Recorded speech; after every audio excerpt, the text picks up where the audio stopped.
What if the moon just disappeared overnight? Poof, gone. No goodbye, no see ya later. Just an empty patch of sky where that familiar silver ball used to be. Wait, before you start imagining instant doom, tell me this. Would you rather lose electricity for one day or lose the moon forever? Type your pick in the comments. I'm actually curious. Alright, breathe. Picture this with me. You wake up, go to your window, and the moon's not there. That hollow feeling hits your chest like, wait, where did it go? Say it out loud. Where did it go? Good, you sounded dramatic. Okay, riddle time. Don't overthink it. I'll give you a second. I tug at you without touching. I make the shoreline breathe twice a day. And I get blamed for a lot of mushy poems. What am I? Yep, the moon. High five. Now imagine it's not there anymore. On night 1, the first thing you'd notice is the dark. Not the lights out dark of your bedroom, but a different kind of night. Stars popping like confetti, the sky sharper, a silence in the usual glow. If you live in a city, you might not care much. The street lamps do their job. But step outside somewhere quiet and, wow, the stars will steal your breath. It's eerie. It's beautiful. It's weird. Animals would notice before we do. Little things, tiny cues, gone. Sea turtle hatchlings that use moonlight to find the ocean. Confused. Some nocturnal hunters that time their hunts by moonlight. Scrambling. Fishermen and sailors who've read the sky for generations. They'd feel it in their bones and say, something's off. Honestly, if an animal looked at you and raised an eyebrow, I'd believe it. Tell me, have you ever taken a walk under a full moon and thought, man, this is perfect? Drop a quick yes or no in the comments. I want to see how many of you are full moon romantics. Now let's talk water, because this is where things get interesting. The moon is the drummer for Earth's tides. Take the drummer away and the band keeps playing, but quieter. The sun still tugs at our oceans, but it doesn't hit the beat as hard.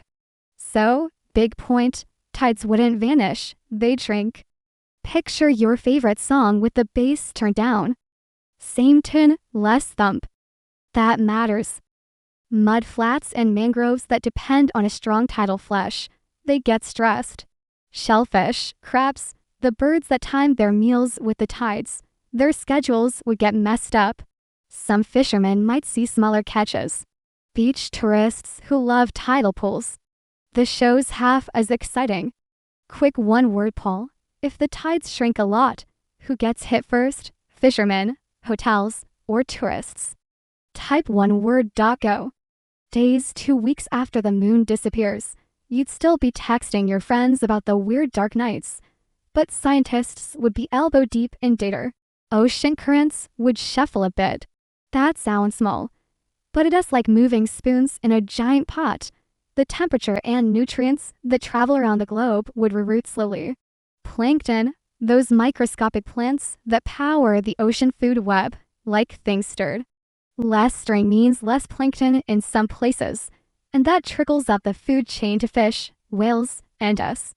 So what felt like a nighttime mood change becomes an ecological ripple over months and years. Quick, if you lived on the coast, what's the first thing you do the morning after the moon vanished? One sentence. Would you stock up, move, or throw a midnight ceremony? Type it, I'll read the funniest ones. Now, hear us the part that sounds like sci-fi, but is very real science. The moon stabilizes Earth's tilt.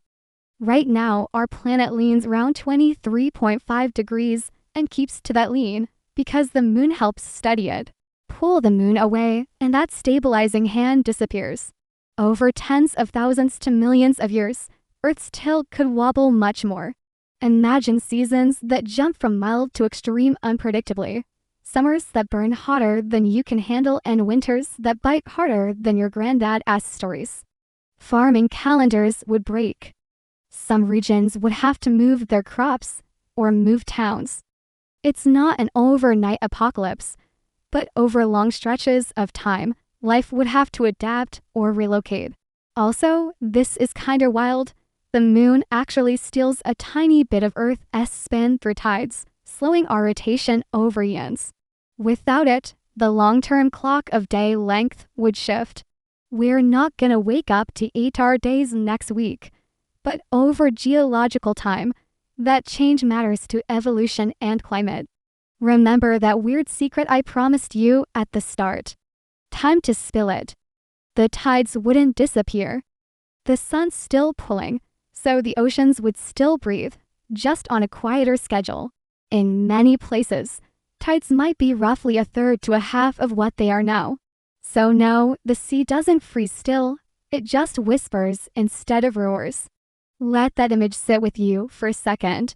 Tidal pools that used to be full now half empty, shorebirds showing up late to dinner, shellfish beds that don't get the same flush and start to struggle.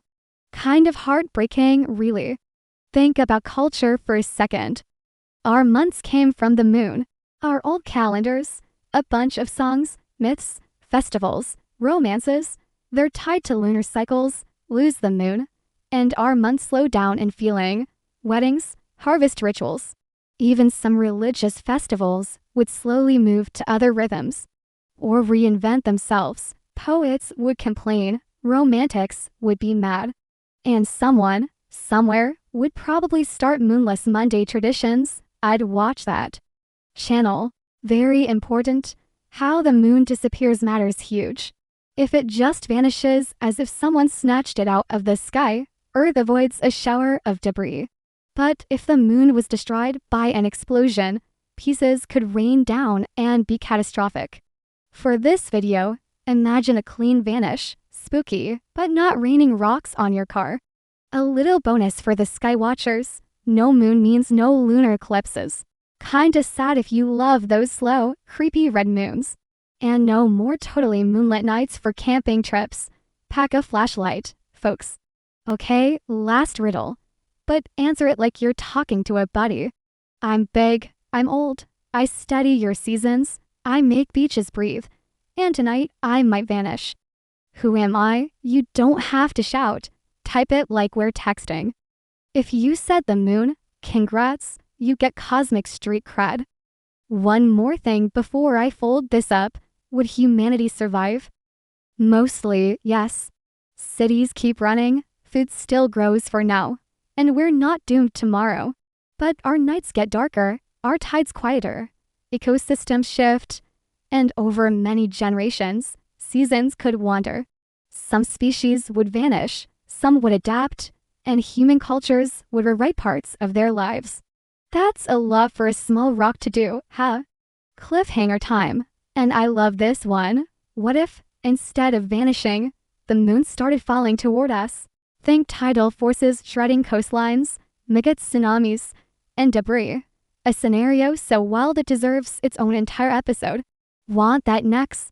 Smash the like button and type moonfall in the comments if you do. If 3 people type it, I'll take it as a sign. Kidding. Maybe. Alright, final tiny vote. Are you more scared of the immediate dark or of the long-term wobble of seasons?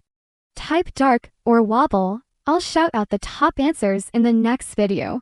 Also, put your best moonless morning plan in the comments, funniest or most creative. I'll pin it. If you loved this weird little brain ride, hit subscribe for more What If deep dives. I read the comments, I pin the fun ones, and yes, I might respond if you're creative enough. See you in the next episode. And hey, if you picked lose electricity at the start, be honest. I'll judge you gently.